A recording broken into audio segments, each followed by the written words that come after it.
great pleasure to be here today among all of you, and most importantly, looking at the youth participation today, we are too excited. I must say that as South Korea has become the icon of youth globally, well known everywhere, it is perhaps no other better place than launching this year's report with the theme of the power of youth in shaping the food systems. So in that context, we would like to see that the message that is getting across to all the youth participants here, along with all our esteemed delegates and members, those who are attending. I think it will be a great interaction after this particular presentation session that we would look forward to have. In this session, perhaps I would like to share more on the in-depth findings of the Global Hunger Index, which is like a deep dive into the findings, which is basically described by the special essay, which you will find in the report in the second part, which is authored by Wendy Geza and Mendy Lowu. And they have been representing as the youth members, reflecting on the issues of the youth in terms of shaping the food system transformation. I will try to highlight the key findings as well as share some of the field practices that we have from our programs in different countries and share some recommendations as well on their behalf and try to represent as much as possible their findings in my presentation. As first of all, David has already highlighted the issues of the youth population around the world, which is 42% of population within the age group of 25 years. And today there are 1.2 billion young people within the age group of 15 to 24 years. It's accounting to about 16% of global population. If you see the map here, it's just showing the median age of the countries where we are looking at the situation of hunger in the larger context. Of course, the number of youth will be projected to become almost 7% more by 2030 when the Sustainable Development Goal will be reaching its target, which will be reaching about 1.3 billion youth population. Now, let me overlap this map with the hunger map that we see today.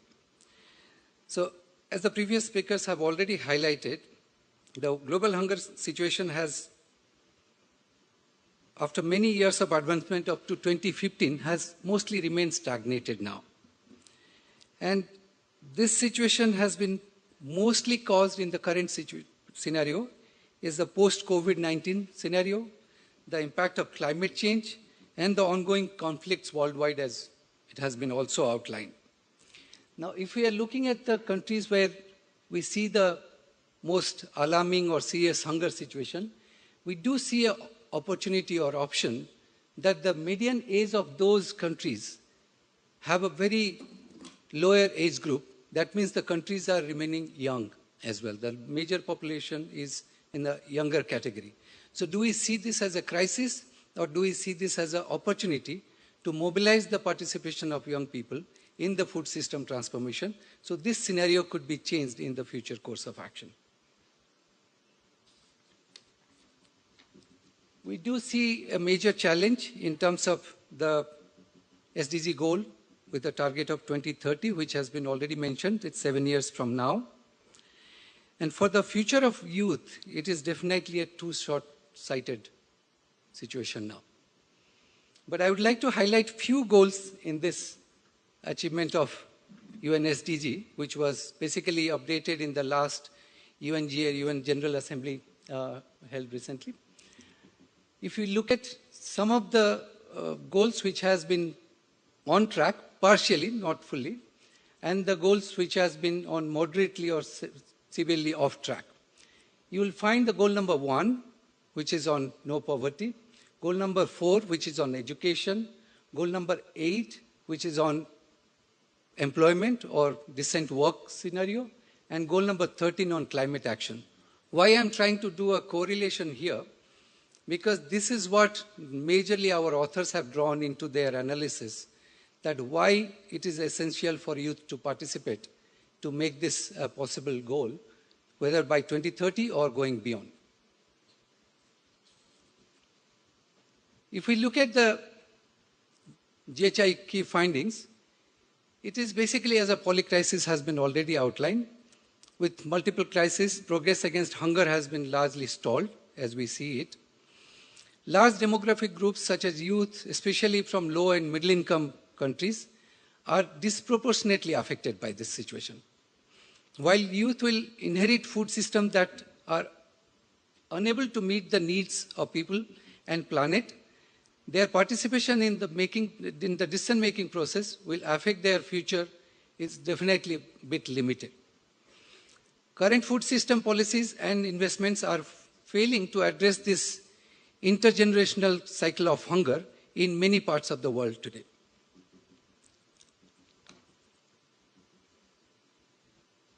If we look at the whole food system issue that we have discussed now, the primary link that I would like to bring it here is the understanding of food systems along with the issues of food sovereignty. And that is what has been one of the key findings of this essay.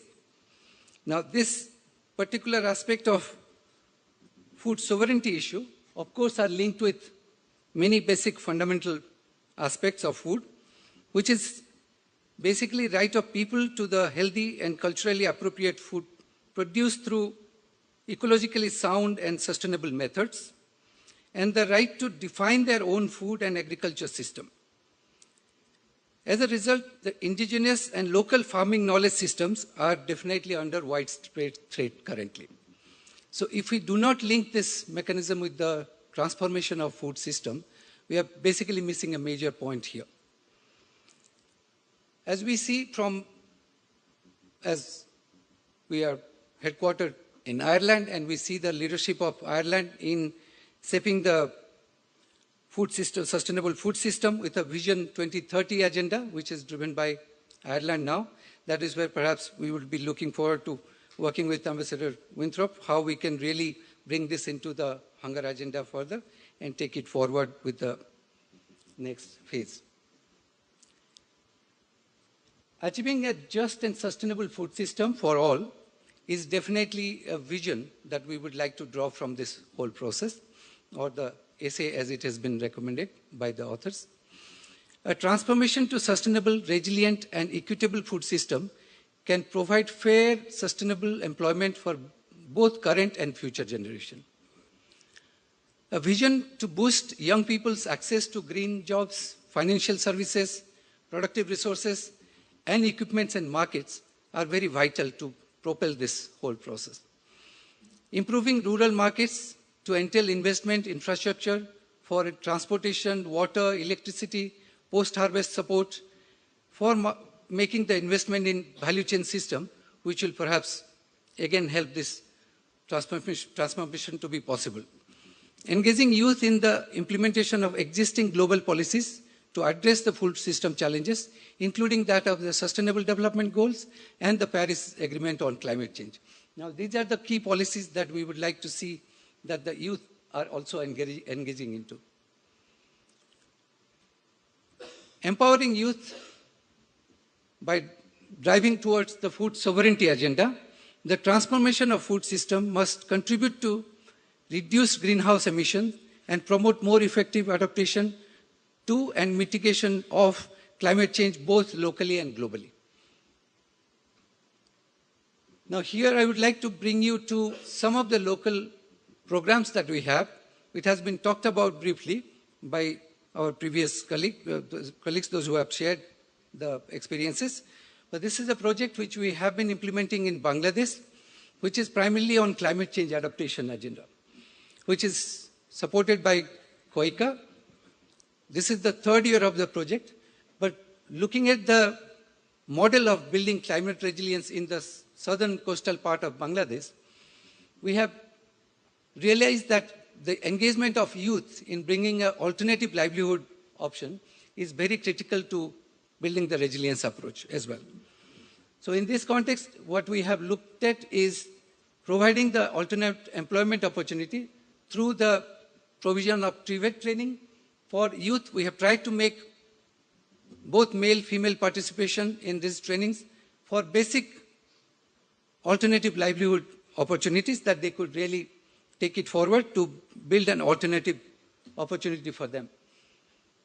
In terms of engagement in the sustainable agriculture model also, the youth have played a major role in context of Bangladesh, where we are looking at some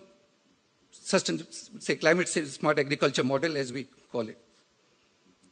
Now, looking at another example from Kenya, it is basically an engagement with private sector, where David has also highlighted the key achievement of this, so I won't go into the details of it.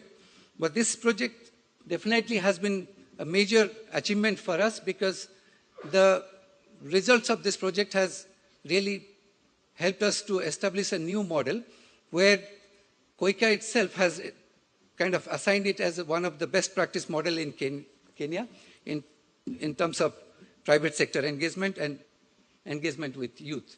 And this is the third model that I would like to highlight here is a new program that we are embarking upon now in Ethiopia, which is a recently supported program which will be starting in 2024. But the entire program has been really focused on promoting youth employment opportunity and will be targeting about 3,000 youth, both male and female participation. And in this process, we are basically trying to see that they are getting the skills and entrepreneurship development training through in the informal settlements of Addis Ababa in Ethiopia.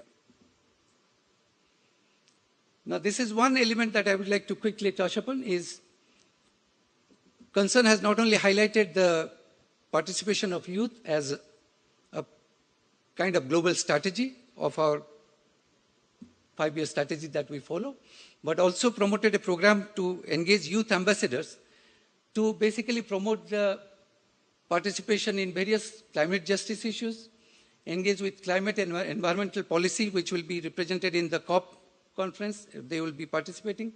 Now, before going to participate, they are basically engaged in the communities, particularly in Kenya, in Turkana, where they are looking at various issues from the community so that they can learn and represent their voices in the forums like COP. Now, these are the practices which we have followed from the past as well, where you will find one of the speakers here, Sophie Haley. She has been also engaged with Concern for some time during the 2018 Global Hunger Index launching, and she is representing, and in the Global Hunger Index report, you will find her reference as well, where her work has been also highlighted, and some of the campaigns that they are leading in terms of Act for Food has been also taking a major lead in terms of promoting the food system transformation. Now, there are certain programs that Concern and Wealth Hunger Hilfe jointly we have coordinated together, where educating the children from your age group across the European countries and representing their voices in the EU Parliament by engaging them in this mechanism so that they can really take part in the policy making process. Now, finally, to go into the call for action, which I would like to end with, the solution should embrace the long-term perspective that extends beyond the 2030 agenda and reflect the young people's livelihood options and choices. The right to food must be central to the food system policies, programs, and governance processes, and people must be able to realize their right to food in ways that are socially, culturally, and ecologically appropriate for their own local context. It is critical to invest in young people's capacities to become leaders in the food system transformation process. And finally, governments must improve equitable access to resources and economical and social programs for young people of all genders. Now, young people must seize this opportunity to participate and take this process in reforming the food system governance and integrate their perspective into policy to enable just, sustainable, and food system for all. With that, I would just like to conclude and leave you with a quote from Gandhi, which will be perhaps be able to reflect upon when we are having the panel discussion just now. Thank you once again. Thank you.